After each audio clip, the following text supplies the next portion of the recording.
Welcome to Perfect-ish, where it's not about having perfect time management, but about perfecting your relationship with time. I'm your host, Callie Brigham, and every week we'll talk all things time and how to maximize it without burnout or guilt. Whether we're chatting with an expert or I'm sharing my 20 years of time management experience, you'll learn simple strategies to make every moment count. Here, it's all about getting close to perfect-ish. So let's synchronize our watches and dive in. Hi, friend. Okay, this one is a pinch me moment, actually. Anna, it's a pinch me moment. Oh my goodness. It is. Let me explain.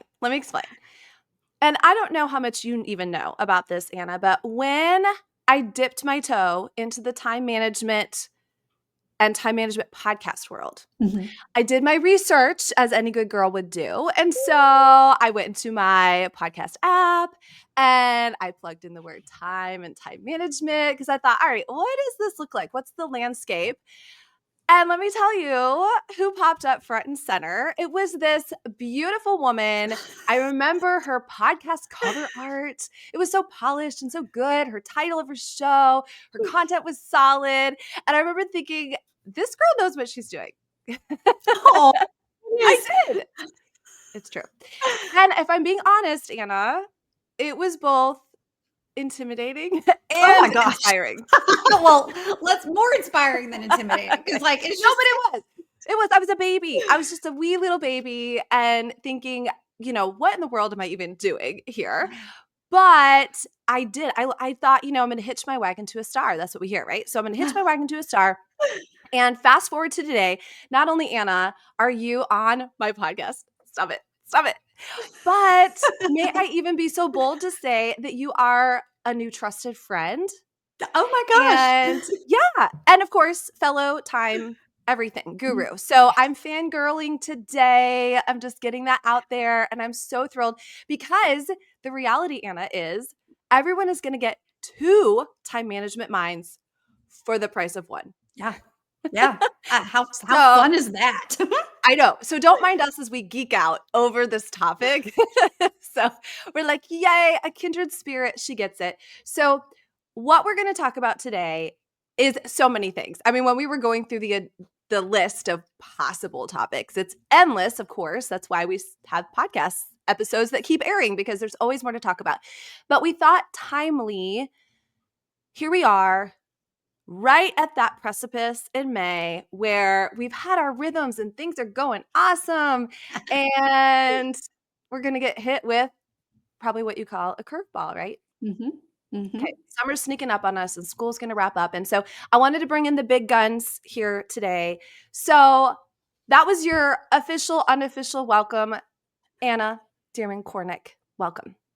Callie. To my show. Oh my God.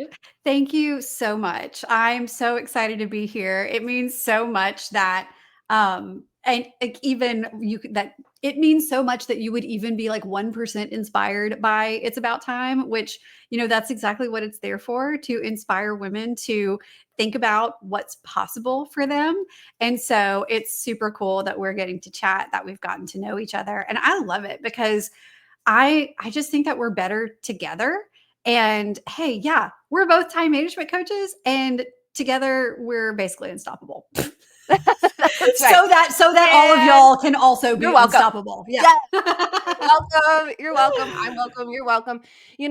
I love that. And let me just say, I'm going to go ahead and do a little shout out because we just found out, both of us at the time of recording, that we've been invited to a summit. So here's the thing. When I look at the timeline, literally, here we are in May. We're talking about what it's going to look like going into the summer. But fast forward to the fall when you're really starting to feel again, getting that traction again. Well, Anna, you and I have both been invited to a summit, a 4-day summit. It's going to be virtual, some amazing thought leaders. So I'm just going to go ahead and put it out there that the registration, I believe early registration's open. We'll put that in the show notes. We'll share that too.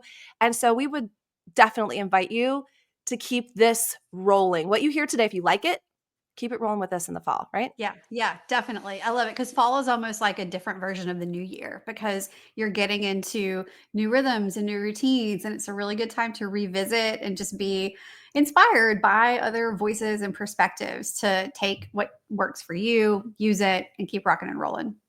So good. And really, the reality is we are in a rhythm of seasons, right? Yeah. That's kind of what we experience is nothing's ever quite the same, Mhm. but we can start to anticipate when seasons change and what that might look like in the good, the bad, and the other. Yeah. Okay. So since we're going to talk about curveballs, I wanted to set the stage that when Anna and I really started to connect, it was because a curveball was thrown at her at a speaker showcase. Oh We're both gosh. Yeah. okay. We're both in this branding group. We love it. That's how we learn so many things. And Anna was one of the speakers. And I didn't attend in person, but I wanted to watch virtually. And I especially wanted to watch Anna because she was my girl. So what happened, Anna? Yeah. So I guess to set the stage, Brand Builders Group. So you might know listening, Brand Builders Group is I don't know, like a mentorship educational group that helps us build our personal brand based businesses so that we can make a bigger impact and share our mission with the world.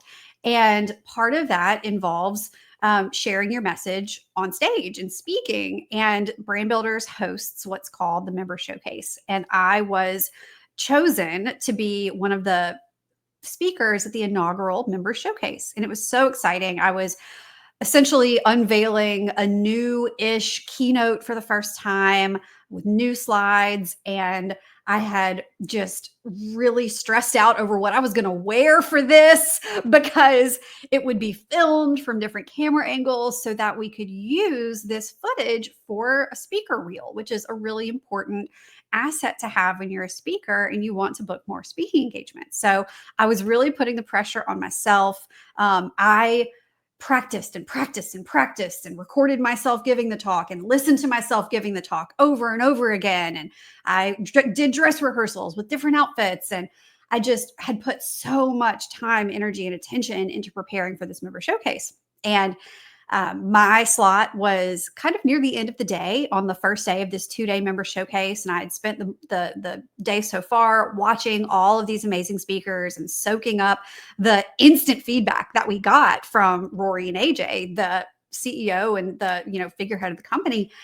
And it was my turn. I went backstage, got hooked up, mic'd up, all the things, had my slide clicker. I gave the talk, and I was so excited afterward. I mean, the feedback that I got was from Rory, who not only is, a leader of Brand Builders Group, but he is a world champion public speaker who has a TED Talk with over 5 million views. And guess what that TED Talk is on? It's on time management. It's on time Hello. management. So it was just this incredible moment. And I could breathe, okay? Because I had given my talk and it was over, and now I could spend the next day just relaxing. And so the next day I get there and I'm again just like relaxing, and because it's over for me, right? I'm just watching the other speakers. We go to lunch together where I connected with some really amazing women. And I get back from lunch and Rory grabs me and he says, we have a problem. And I was like, "What?" He was like, "Yeah, I have some bad news, but I have some maybe okay news too." And he was like, "The bad news is that your audio didn't record yesterday." So instantly, of course, my heart sank. I thought I was going to throw up. I broke out in a little bit of a cold sweat. Um, but if you had seen me on the outside, I was just like stoic. And he said, "Okay, we don't have audio, but we can do two things. You can either come back in March and do it all over again in March, or one of our speakers did not show up and you can have the last slot today." And so instantly, I'm like, "All right, I'm taking the last slot. Last slot." And he was like, "Are you sure?" And I was like, "Yes, I have to leave now and go change." Because clearly I was wearing, casual sit back and relax clothes. And I am not going to film this in casual sit back and relax clothes. And he was like, "Are you sure you need?" I was like, "Yes, I need to go change. This is important." And so I just calmed myself, got an Uber back to the hotel, and I realized, oh, if I wear a different dress than I wore yesterday, I'm going to have double the footage, but one is going to have video and one won't. Okay, this is good. And I just tried to spin it into this really positive opportunity. Not only that, but all of that great feedback that I got on day 1, from the time that I got into the Uber until I walked back into the Greatness Factory where this was hosted, I was thinking through, how can I incorporate what I learned yesterday? And so I was able to I caught the curveball and I threw it right back because I gave the talk and completely knocked it out of the park because I had the opportunity to incorporate all of that amazing feedback. And still, it's one of the most memorable experiences of my life. And then I got a plastic trophy and Rory signed it. You know, first of all, did I set you up really well with our topic today? I feel like Yeah. I did. I feel like I did.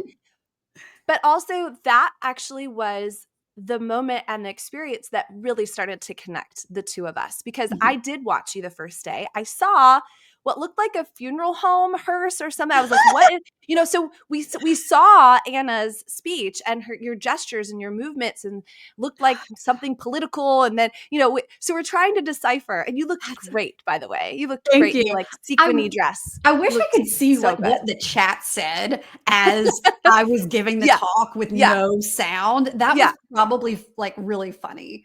Well, the chat at first, we just thought it was on our end. We thought Yeah, that it was a Zoom issue or something. So we're like, can anyone hear her? Is it just me? Is it? And then eventually we just started like pretending like we knew what you were talking about, that's it was hilarious. making up our own story. Is that a hearse? So yeah, yeah, we're like, what is happening? And then, what is she doing at the end? Which you'll just have to hear Anna's keynote speech to know what she does at the end. But it was the second day. And I think I just messaged you. I was like, well done. Way to rise to it. I loved actually hearing your topic, not just seeing it. It made a lot of sense. I cut my teeth in time management in TV news. You cut your teeth in the political sphere. And now look at what we're doing. Yeah. So anyways, it started there. And then you were so kind to reciprocate. And then we send all these voice DMs during daycare drop off and walking Yes. and all of that stuff. So, Anna, I did want to set the stage because curves and curveballs Yeah. happen. Oh, yeah. Okay. So, I know this is an area that you have really started to put some attention to, intention to, work with women on. And as we said, as a season is shifting, we Mhm. know that this can bring even more than normal. Yeah. So, can you help us? Yes. Yes, I Okay. can. Good. Yes. I I was love hoping it. so. I love the way that you talk about the time of year that we're in right now. I like to think of it as Maycember because you think about December being the end of the year, and it is full of end of year celebrations and activities and obligations. And this report's due and that report's due. And we've got to knock it out by the end of the year. And we also have holiday events and gifts, and just so much is packed into the month of December. And then you've got May, which is, for those of us with kids, another end of the year situation, except it's got a whole lot less parties and celebrations than December, right? It's like all of the tough stuff with a lot less of the fun. And May is also this transitional period because we are navigating what's coming on the other side of the season change, like when school is out, right? Because when school is out, then it's, well, if you are a working professional, what does childcare look like? What does keeping your kiddos occupied during the day look like? And of course, this is going to be different depending on how old your kids are. I have 6 and 4, and we are very hands on with them right now. And so May is just this, there's just so much stuff, dance recitals and end of year award ceremonies, and it's full enough. It's already full, and navigating a fuller than usual schedule is already a challenge. But then when you throw in random things like somebody gets sick or a car breaks down, or you know anything can happen that just makes everything feel so hard and so impossible. And when life happens, we can either respond to it in a way that is measured and intentional and thoughtful, or we can just run around like a chicken with our head cut off, and try to survive. And being stuck in survival mode is no fun. So I think one of the words that I heard you say is, and and let's frame this way, that we can respond, we can react, Oh, yeah. right? Mhm. And they sound really similar, but they're not. They're not. So I think our tendency is to react, Mhm. which means we're not ready. We didn't know, which again, May comes every year, right? Summer Right. comes every year. Yeah. But I think what I want you to explore with us is the response, Yeah. because Yeah. that gives us our power back. Mhm. We can't control our circumstances. Mm-mm. It's going to happen. Some of it's inevitable. Some of it came out of nowhere, like out of left field. Right. But our response is the key. So, can you set us up with basically some boundaries here or some guardrails Yeah. maybe for the Yeah. curve? For sure. So, all of the planning in the world, the meticulously scheduled week, the detailed to-do list will not serve you if you are unable to adapt and evolve as things change and come up in your week. And so when it comes to responding rather than reacting, it can really help to have a framework for doing that, for having a method for response rather than a knee-jerk reaction. Because when I hear the word react, I think of snapping my fingers. I think of something quick, doing something really without thinking, like being at the doctor's office and he like taps your knee with that little hammer and it just like kicks. Like that's a reaction. A response is something that's thoughtful. And so let's say that you have your meticulously planned week and you're thrown a curveball. You get the dreaded call from daycare. One of your kids has a fever. Or worse, what happens to you is what happened to me a while back, where you get a call from daycare that says, "Hi, we have found lice in your daughter's hair." Okay. So let's all just like sit with that for a second. Like you've got your day planned and you get the most dreaded, one of the most dreaded of all dreaded calls from daycare. And in that moment, a choice. You can either react and freak out and spiral, or you can respond.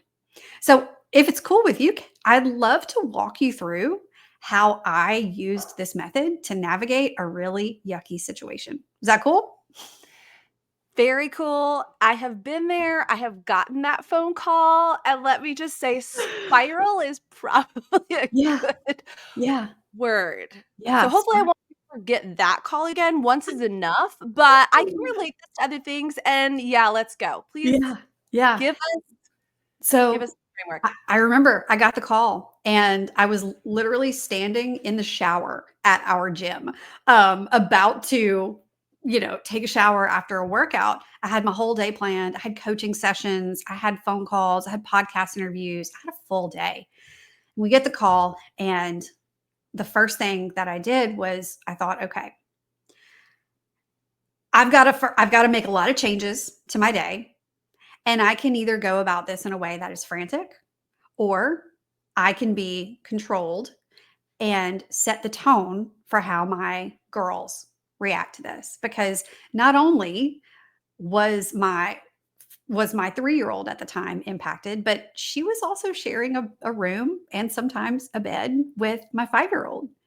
Not to mention that just that morning, we had all cuddled in mine and my husband's bed as a family before we got up and went to school. Before we got up and went to school and daycare. So, of course, like my thoughts were running wild. But I asked myself, what can I control in this situation?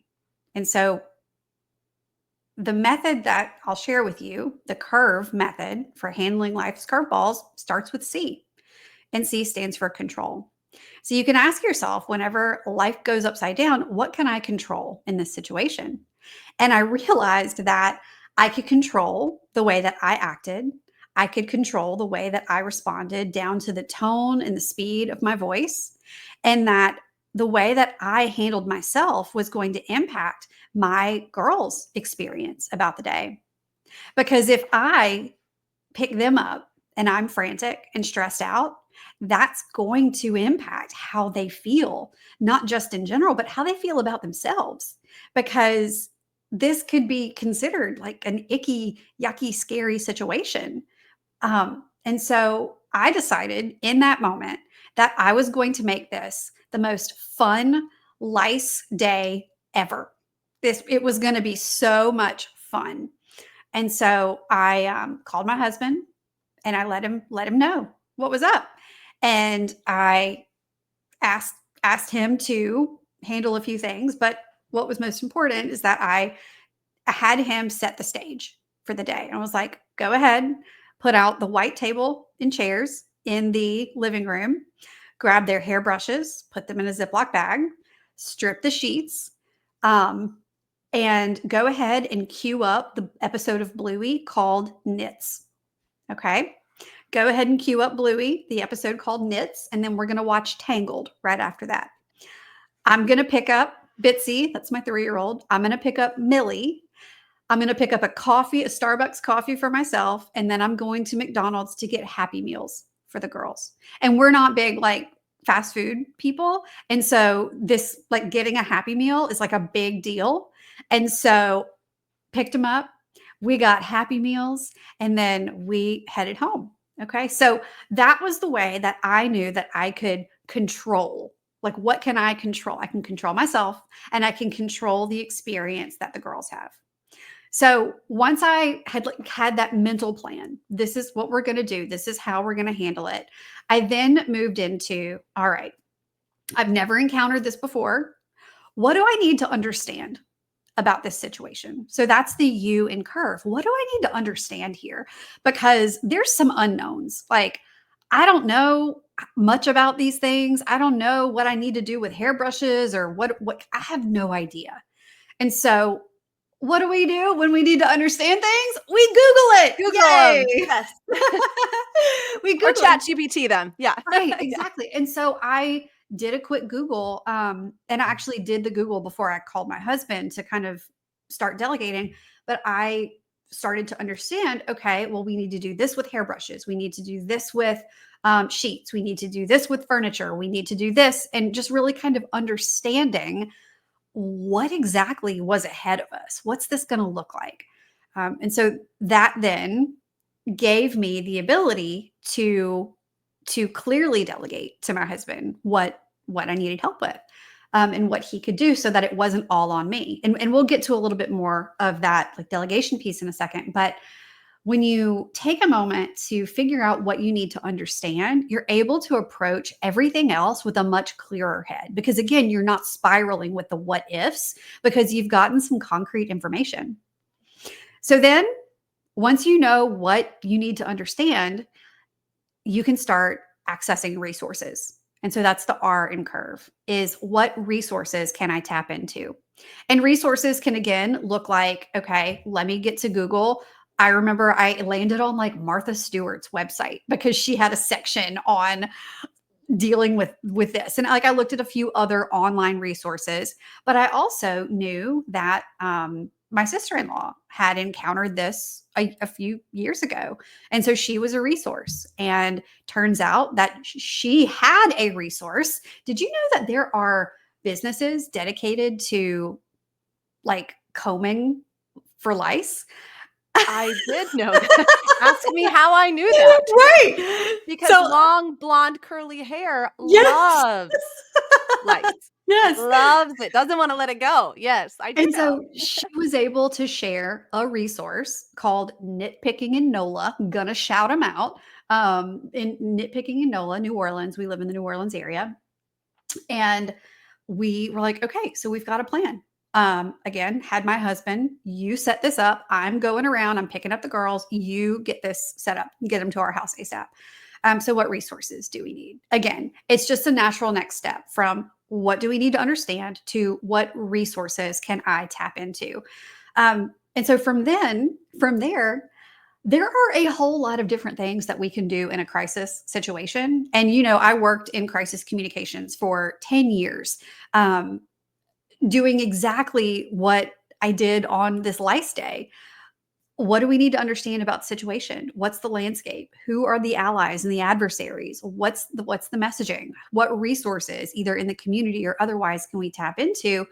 But then when you are leading a crisis situation, even if that crisis is one of your kids having lice potentially, you have to figure out what is the most important thing for you to be doing in that moment. And so, what is the most vital use of your time? What is the most vital thing that you can be doing?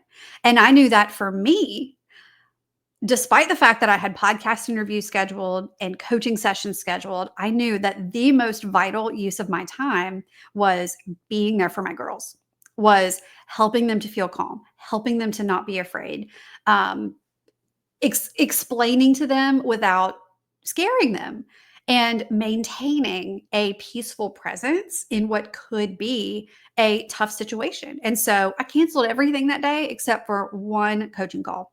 I kept a group coaching call on my schedule, and that was actually the first time that I shared the curve method. Was because I realized what had happened and that it was such a great shareable, teachable moment.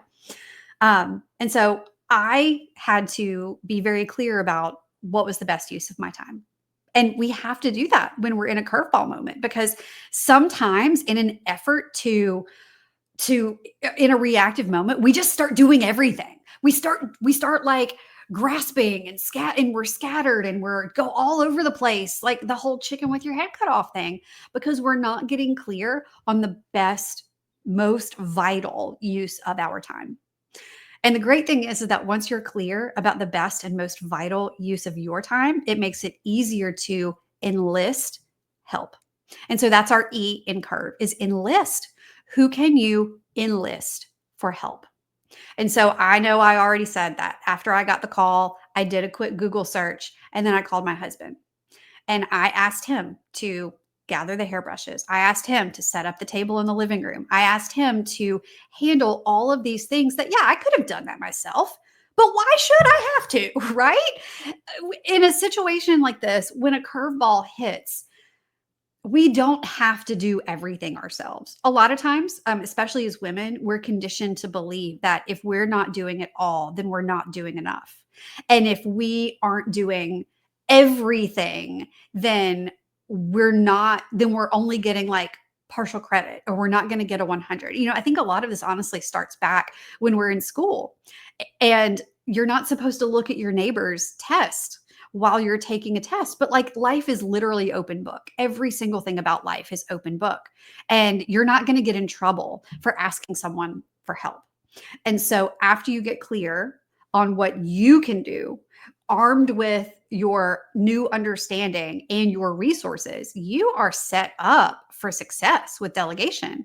And so enlist help, whether that is asking your husband or your sister or your mom or your village or whatever it is, get help, because life is hard enough without curveballs.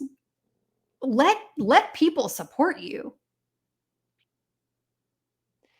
Girl, okay, is this gonna sound weird? Yeah, it is. That I feel so empowered, and I know that that's what your mission is, right? To get the power back. That I almost wanna welcome a I mean, I hate to say that. I wanna put that in the universe. You want to test drive I it. do I do wanna test drive it because, like you said, I feel like this does impart that power back in us, Mhm. but not only power, look how you're using this story. And I have a feeling that someday your girls are going to talk about the Great Lice Day. I mean, who else gets to have such a great memory of such a really not great Right. experience? And you're not wishing that away in your past, you're using it. Yeah, It's such a powerful way. So yeah, that might be weird, Anna, it's if I'm okay. like, ooh, I kind of want to try it out. Well, But fair enough. the curveballs are gonna come, and let me tell Yeah, you they what are. the best part of the whole day is that there was nary a lice bug to be found. There was no lice. No Wait, lice. I'm sorry. There was no It was a lice. no lice lice day? No lice lice day. There was a little bit of dry skin on her scalp, and 2 of her classmates had been sent home with lice that day, so they were in hyper vigilance. A kid scratched their head, they got sent home kinda day. And so once we found out from the nitpicker that there was no lice, there was no need to comb through my 5-year-old's hair. There was no need to burn the whole house down or whatever else we would have needed to do. Just kidding. And you know what we did? We loaded up the car and all my meetings had been canceled. And it's not like I could take them back to school or camp at that point. And so we went to the library and we did a scavenger hunt at the library. We brought home bookmarks of the library mascot. We went and got chocolate milk from a coffee shop in downtown Madisonville, and it was a lovely afternoon. As you were saying that, I thought, how many times has a curve and a curveball, we've made it such a bigger thing than it Mhm. actually was? Now, in your case, it did start off as apparently something really, really significant, but how many times do we also blow it up Blow it up. so much in Mhm. our mind when in reality it was a tiny little thing? But if we'll process through Mhm. our method, we can probably really quickly ascertain, Yeah. how big of a deal is this? Yeah. Or can I just get through it pretty quickly? I mean, Yeah. what a good example of that. Yeah. So we say that I want to be more proactive than reactive. I want to respond rather than react. But when we don't have a method or a framework, we're still just winging it. And so I really hope that this curve framework gives you something to keep in mind when life's curveballs inevitably happen. It can be applied to nearly any situation, from an unexpected layoff to missing a flight to getting the dreaded call from daycare. What can you control about the situation? What do you need to understand? What resources can you tap into? What is most vital for you to spend your time on? And who can you enlist for help? And you can run through all 5 of those steps so quickly, so quickly. Well, and just like a baseball player, what if we're just keeping on these analogies, but just like a baseball player practices hitting them Mhm. over and over and over again, which pretty soon they can spot them from far Oh, away, yeah. right? That's the Mhm. whole idea, that you don't wait till it gets close to you to try Yeah. to figure out how to hit it, and how to Right. use the framework.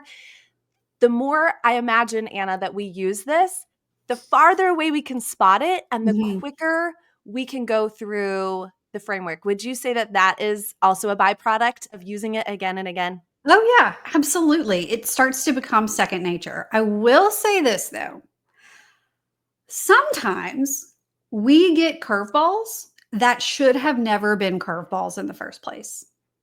We experience things that turn our lives, our days upside down because we did not have a plan or foresight in place. And so, having the curve method to navigate life's curveballs does not negate the power of a weekly planning session and taking time to get a bird's eye view of your week and to spot the obstacles before you encounter them. Because if you wake up on a Thursday morning and you realize, oh, I have a dentist appointment that conflicts with an important meeting at work, yeah, that's not a curveball. That's just poor planning. And I'm Let's be I'm not clear. yeah, I'm not letting you off the hook for that. Like, that could have been avoided with a weekly planning session. So, just the other day, we had our parent teacher conferences. And Mhm. at my kids' school, in the upper school, it is this boardroom situation. All of their teachers sit around the long table, the child and, well, they're teenagers for me now, and the parents. Okay. So it is this, I know, it's this whole That thing. makes me feel Yes. nervous. Yeah.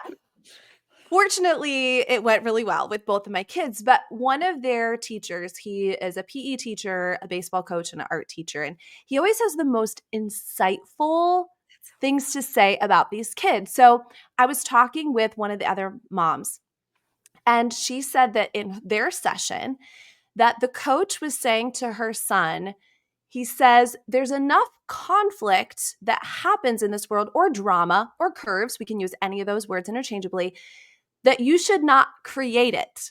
And what he was saying to this kid was, I think that the kid was wearing a necklace, and that, which is fine, except for in certain sports, you can't Mhm. wear that necklace, right? It's dangerous. So they know that, and they're supposed to take it off. Well, this kid didn't take it off. So the coach had to go tell him, take off your necklace. And he used that as an example. He said, there wasn't conflict until you did something that forced me to have to confront you about it. Don't create conflict when Yeah. there shouldn't be it. It's going to happen, it's going to come, but why would you add to it? So that, I think, Anna, is what you're talking about. It's going to happen, but why would you make more of it? I know. So I say we that in make like less of it when we weekly plan, right? I say that in a tough love way. Like not having groceries in your pantry or your fridge at 7 p.m. on a Tuesday is not a curveball. Preach it.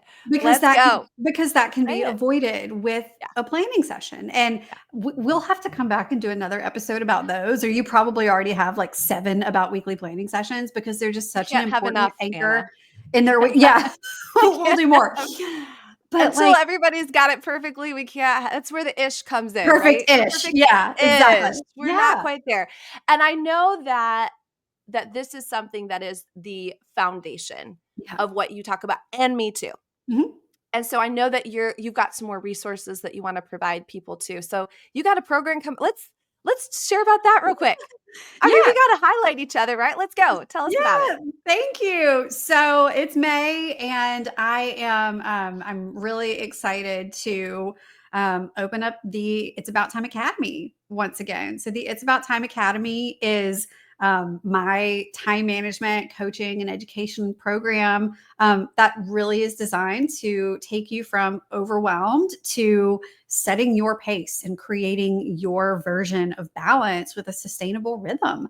I am just I'm really excited about welcoming in new members, and it's really, if you are in a place that you are just tired of always being in reactive mode and you want to create some flexible structure in your life that really matches the way that you think, because our personality is such an important driver of the way that we make decisions about how we spend our time, then the It's About Time Academy could be the right place for you.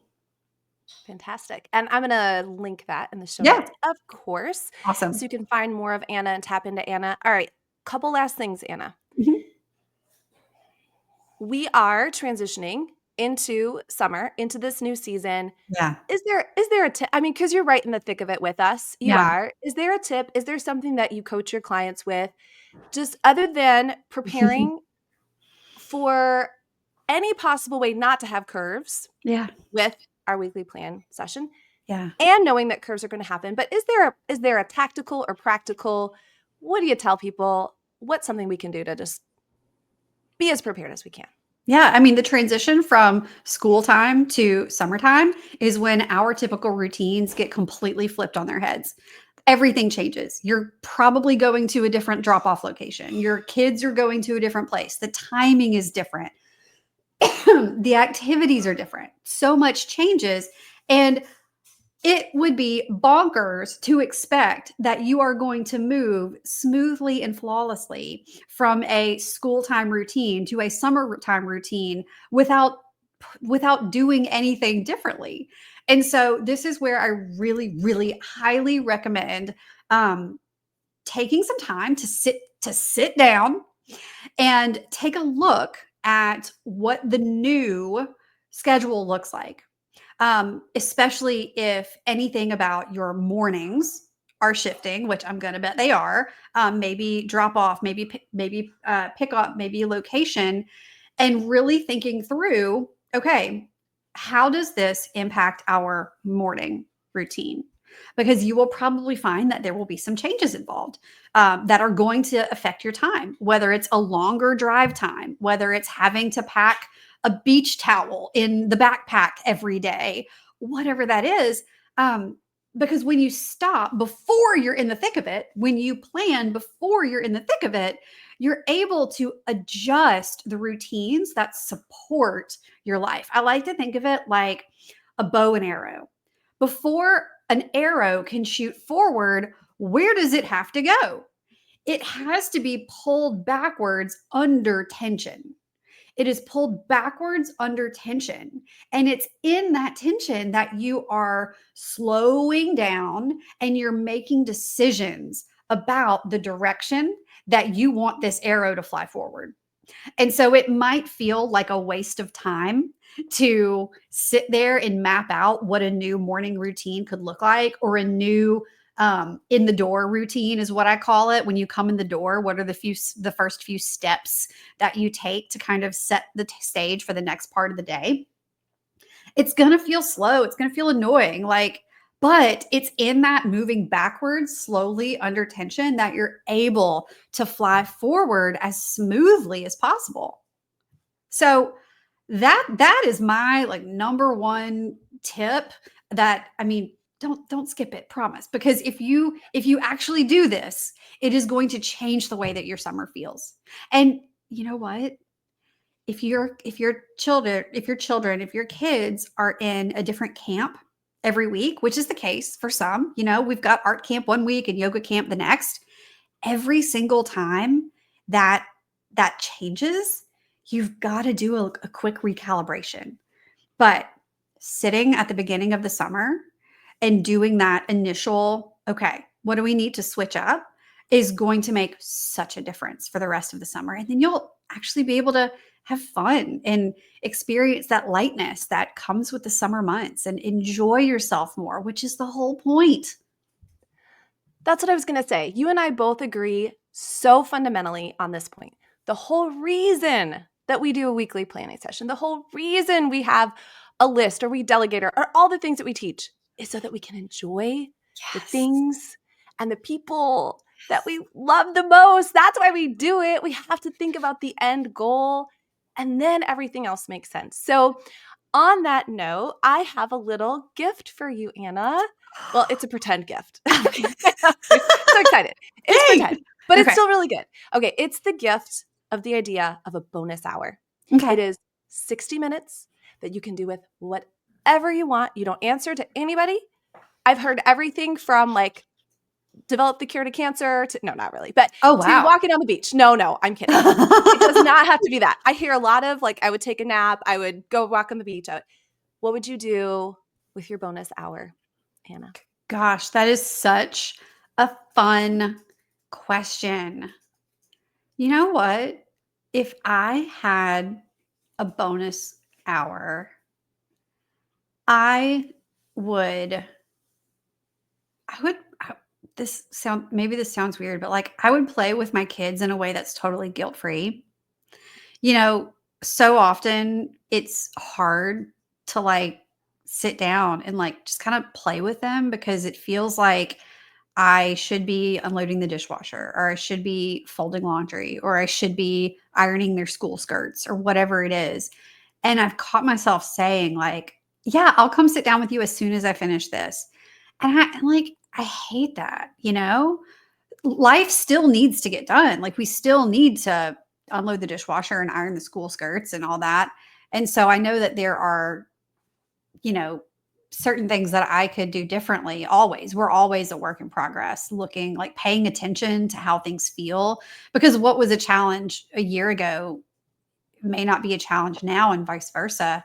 But I think that's what I would do, is just be able to be with them in a way that feels totally guilt-free, because here's the thing, as a time management coach, now I'm like, okay, now what can I do in order to create that feeling on a real life regular basis? Because like, that's exactly the kind of coaching question that gets us to what matters most. And how do we then create that life? Well, you stole my line I'm sorry. because no, you're good. No, that's why we're so good for each other, because that is the whole idea What's is holding me back from doing that? I know, I know. And so it really is a gift, because I know for sure that in the next week or so, if I know you, and I'm just getting started to know you, but I do know you, that my prayer is that you will find that hour and that you will luxuriate in it, and it'll be so amazing. And you'll send me a message after and be like, oh, thank you for that gift. I didn't know Yay. this was going to be a coaching session. Yeah, when the coach gets coached. Yeah, that's great. Oh, well, thanks. That was a wonderful answer. And mama to mama, I get it. Yeah. I get it. And I think that's why what we do, again, is so much more than a perfect planner and a perfect calendar. At the end of the day, that's what we want to impart to people. And so, Anna, you have done that beautifully. Thank you, friend. You know, a shifting season or a curveball, it doesn't have to throw us off our game. Yeah. You've given us some strategy, some flexibility, some grace, some fun. So everybody's going to remember the no lice day. And I do want to compliment you and say that not only your C of controlling it, you also modeled it for your girls, and you modeled for them how to handle it. And what more could we want as moms? We want to model so many things, right? Generosity and kindness and this, but you're also modeling this emotional management on top of everything else. So well done, Mama. Thank you for giving us your all today. Thank you so much for having me. This has been so much fun. Me too. Me too. I knew it. Fangirling over here. It's been fantastic. And I will say again, if you want more of me and Anna together and some other amazing women, check out the summit that's happening this fall. There's an early bird registration for that. So thanks, Anna, again. Thanks, everybody, for being on. And until next time, God bless. Thanks for tuning in to the Perfect-ish Time Management Podcast. Let's keep the fun going. Follow me on social and join our Facebook community. And if you're ready for some one-on-one time management coaching to reach the top of your game without burnout or guilt, I'd love to chat. Book a free interest call using the link in the show notes or send me a DM. And if you enjoyed today's episode, please leave a 5-star review and share it with a friend who's ready to master their time too. Remember, we're in this together, making real progress towards becoming perfect-ish.